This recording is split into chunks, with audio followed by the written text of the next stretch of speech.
This is the notes for 2.4 measures of variation. Variation means how distant is how much the data varies. How different, what's the difference between from the mean of the data to the next, to where any specific X might land.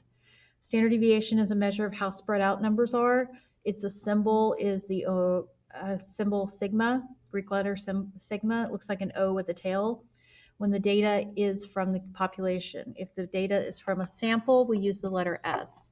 And we find sigma by taking the square root of sigma squared, which is basically the variance. Sigma squared means variance. The variance is the average of the squared differences from the mean. So these are the two formulas. We would find variance by taking the sum of, take your X, subtract each data point, subtract the mean of the data points, and then square it, and then sum up all that, and then divide that by the total number. If it is a sample, we do the exact same thing. Take the X, subtract the mean for those data, all of the data points, and then square it, and then add all of them up, and then we divide it by n minus 1. This allows for a what we call this allows for error, to take care of error issues, because we are talking about a sample. It's a smaller group, not the whole group, the whole population. So then to find standard deviation, we take the square root of our answer that we just got for variance, and for both population and for samples. So this is problem number 1 on the 2.4 assignment homework. Find the range, the mean, the variance, the standard deviation of the population data point. I do want to point out that the word population is there. That's how you know which one of the two variance formulas we're going to use. So you want to be very careful to read the question, because it will either say population or it will say sample. And here's our data set. I have reordered them in numeric order. That is not necessary. I just do it because it makes it more convenient. And then you will add up all of your x's. That gives you 81. And how many x's there were, that's 10. So using the formula that mean or x bar in your calculator equals the sum of the x's divided by n, you get 81 over 10, which is 8.1. And then doing it by the longhand, we would take each one of our points, subtract the mean, and then that gives us a number, negative or possibly positive. And then after we get that finished, we square that, which takes care of the negative. The reason why we square it is because we don't want negatives, we want positives. So we add up all of the positive answers we get, and that is where the 256.90 is. That means summation of this column, basically. And then we take that number, come down here. Since we are talking about population, we use sigma squared is the summation of x minus mu squared, which is 5690, and then divide by 10, because that's how many data points we had. And since we are a population, it stays 10, and we get the answer of 55.69. To get standard deviation, we square root that 5.69, and we get 2.385. So the answer to our question is R is equal to, range is the biggest minus smallest. So our biggest data point was 11. Our smallest was 4. So difference is 7. We get mu, which is our mean, of 8.1, variance is 5.69, and standard deviation of 2.385. So here is basically the idea. Mu is your mean, and it will always be in the center of a normal distribution. This is called a bell-shaped curve. Standard deviation is the distance from that mean to the next set of numbers, 25 percentile on either side. Or, it's 34 percentile on either side. And then it gets further and further out. This is one of the ways that colleges actually determine grades, and making sure that their each of the grades for their test are actually accurate. This is how they determine whether or not they are going to curve a grade. They use a bell-shaped curve. Okay, so this is problem number 3 on the homework. Here's, again, you want to read the directions, and it does talk about being a sample data set. So this time we're going to do the same steps we just did before, with one exception. I did reorder them in numeric order. Again, that's not absolutely unnecessary, but it does make it easier when we're looking for median. We can see what we have.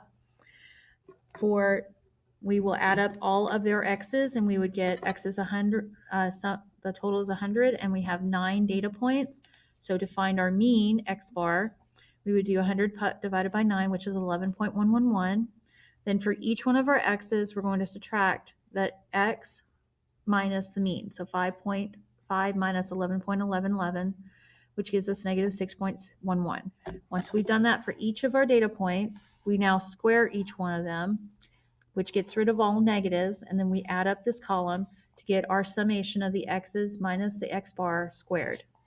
And that is brought down to the S squared formula, where we take 172.886 and divide it by n minus 1. Because it is a sample, we have to subtract off 1. And then when we divide it out, we get 21.611. That's our variance. So S squared is variance. S square root of that gives us 4.649. So our answer to the question was our range is 19 minus 5. 19 was the biggest, 5 was the smallest, so our range is 14. Our mean is 11.111. Our S squared on our calculator, this number will not show up.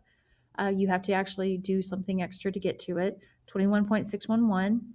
Sx is what the calculator would have told us, 4.649. Now to find S squared, you would actually take the calculator's 4.649 and square it, and you would get 21.611. So you have one extra step if you want variance.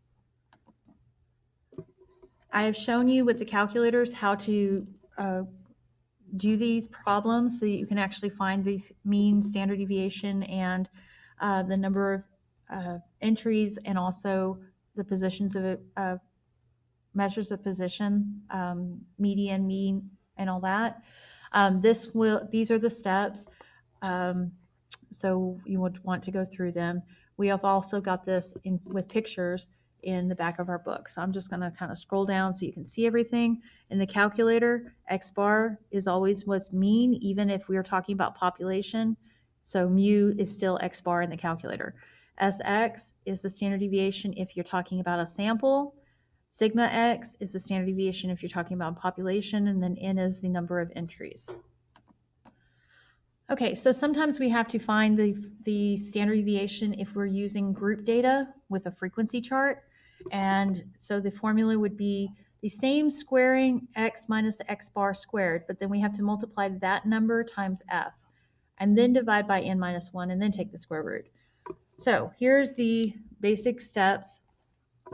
We want to create the frequency table using whatever number of classes it tells us. Find the midpoint for each of the classes. This is our x.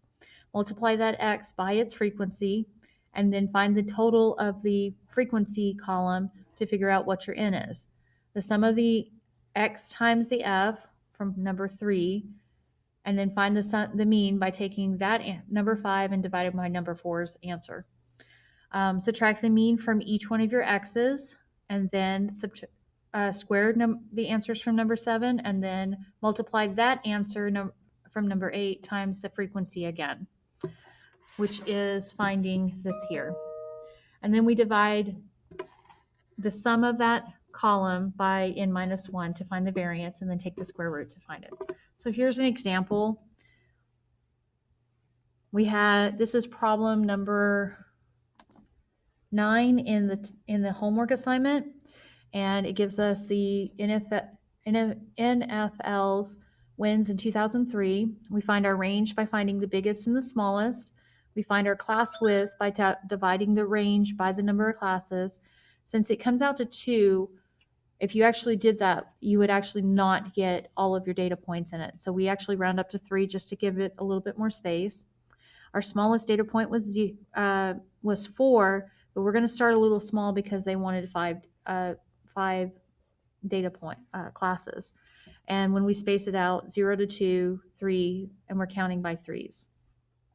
Then you go through and figure out how many of each number it is. So in the 0 to 2, the midpoint would be adding 2 plus 0, divide by 2 gives you 1, etc.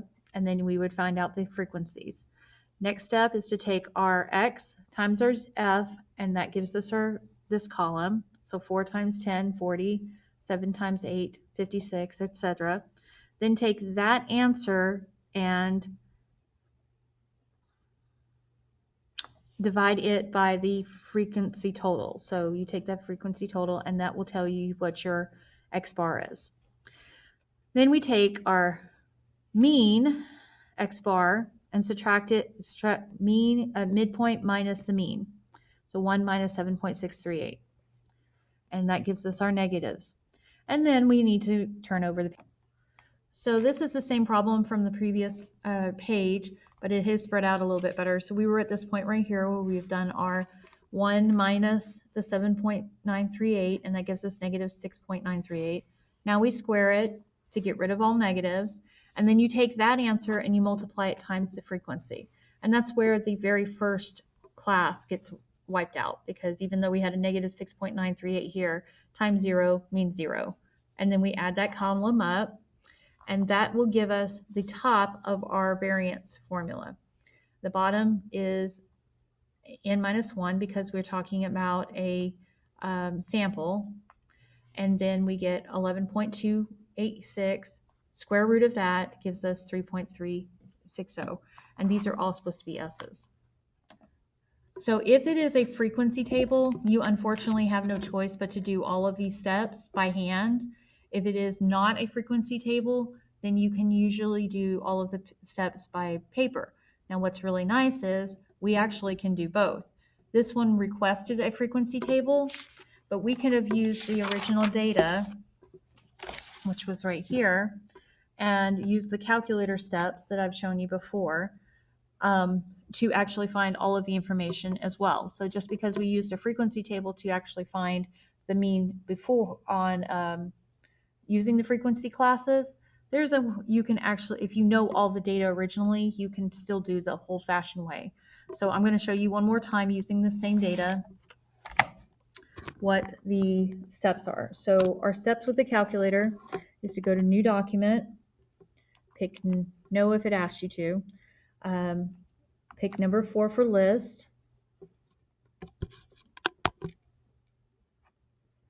and then make sure you go up to the A and put in something for it to be called, and then you would type in all your data. So 10, 14, 10, 6, 6, 10, etc. Okay, so I put in my last data point. I'm going to make sure to hit enter on the line 32 to get to line 33, then push menu 411. We're going to say OK, and I called it X, and then go down to OK. And now if you scroll all the way to the top, you will start seeing our numbers. So X bar, they said was 8, which is a bit different than what we got, and that is because what we got was based on the frequencies, and what they're getting is based on the actual data. So it changes a little bit when you actually do it by frequency chart. And SX, they came up with 3.069, and we came up with 3.360. So again, the difference in that is because we actually did it by a frequency chart and using a midpoint instead of the actual data. So when you do use a midpoint, it changes the mean and the standard deviation slightly because the midpoint is an estimate of the data instead of the actual data. Actual data gives us the real numbers. Midpoint gives us an approximation.